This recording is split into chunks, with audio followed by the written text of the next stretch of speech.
Hi friends, welcome to watch cooking channel. இன்றைக்கி நம்ம பார்க்க போகிறது தக்காளி குருமா. இதுக்கு வந்துட்டு ஃபஸ்ட்டு அடுப்பில் வந்துட்டு ஒரு குக்கர் வச்சுக்கோங்க. அந்த குக்கரில் வந்து 2 ஸ்பூன் எண்ணெய் விட்டுக்கோங்க. 1 ஸ்பூன் வந்து கடுகுளுந்த பருப்பு. அந்த கடுகுளுந்த பருப்பு நல்லா பொரியட்டும். பொரிஞ்சதுக்கப்புறமா ஒரு வெங்காயம், 3 தக்காளி நல்லா நீல வாக்கில் அரைஞ்சி அதையும் அதோடு சேர்த்துக்கோங்க. ஒரு பிரட்டினா போதும்.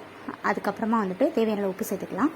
எனக்கு தேவையான உப்பு 2 ஸ்பூன் உப்பு. ஸோ நான் 2 ஸ்பூன் உப்பு சேர்த்துக்கிறேன். 1 ஸ்பூன் வத்தல் பொடி, 1/4 டீஸ்பூன் வந்துட்டு மஞ்சள் பொடி, 1 ஸ்பூன் மல்லிப்பொடி, 1/2 ஸ்பூன் கரம் மசாலா. இது எல்லாத்தையும் சேர்த்து நல்லா மிக்ஸ் பண்ணி எண்ணெய் பிரிகிற அளவுக்கு அது நல்லா வதங்கட்டும். இப்போ அதுக்குள்ளே அரைக்க தேவையான பொருட்களை பார்த்துக்கலாம். 1 கப் துருவிய தேங்காய், 2 ஸ்பூன் பொரிகடலை, 3 துண்டு இஞ்சி, 2 துண்டு அதாவது 2 பல் பூண்டு. பூண்டு நல்லா பெரிய பூண்டாகவே பார்த்து எடுத்துக்கோங்க. 4 பட்டை, 2 கிராம்பு, 1 ஸ்பூன் பெருஞ்சீரகம். இது எல்லாத்தையும் நல்லா குழம்புக்கு அரைக்கிற மாதிரி நல்லா அரைச்சிக்கோங்க.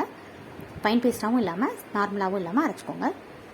அரைச்சிட்டு இப்போ அதோட சேர்த்துக்கோங்க. தேவையான அளவு தண்ணி ஊற்றிக்கோங்க. மேக்ஸிமம் 1/2 கிளாஸ் தண்ணி ஊற்றினாலே போதுமான அளவு. ஸோ அதை நல்லா மிக்ஸ் பண்ணிவிட்டு 1 ஸ்பூன் வந்துட்டு ஜீனி போட்டுக்கோங்க. இது எதுக்காகனா உப்புனுடைய அளவோ இல்லை உரப்பினுடைய அளவோ அதிகமாக இருந்துச்சுன்னா அதை கண்ட்ரோல் பண்ணுறதுக்காக. ஸோ குக்கர் விசில் வச்சு மூடிடுங்க. இப்போ பார்த்தீங்கன்னா 45 மினிட்ஸ் அல்லது 2 விசில் விட்டுட்டு குக்கரை எடுத்திங்கன்னா இந்த ஸ்டேஜில் இருக்கும்.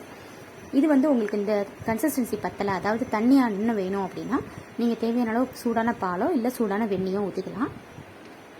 இப்போ தேவையான அளவு நீங்கள் கருவேப்பிலை கொத்தமல்லி தூவி அதை பரிமாறலாம். உங்களுக்கு தேவைப்பட்டால் தேங்காய் பால் கூட ஊற்றி பரிமாறலாங்க. ஓகே ஃப்ரெண்ட்ஸ், இன்றைக்கி எங்கள் வீட்டில் பீட்ரூட் சப்பாத்தி. ஸோ அந்த பீட்ரூட் சப்பாத்தி தான் தக்காளி குருமா ரெடி பண்ணேன். இந்த பீட்ரூட் சப்பாத்திக்கும் தக்காளி குருமாக்கும் செம்ம டேஸ்ட்டாக இருக்கும். உங்களுக்கு பிடிச்சிருந்ததுன்னா லைக் பண்ணுங்கள், ஷேர் பண்ணுங்கள், கமெண்ட் பண்ணுங்கள். Thank you friends.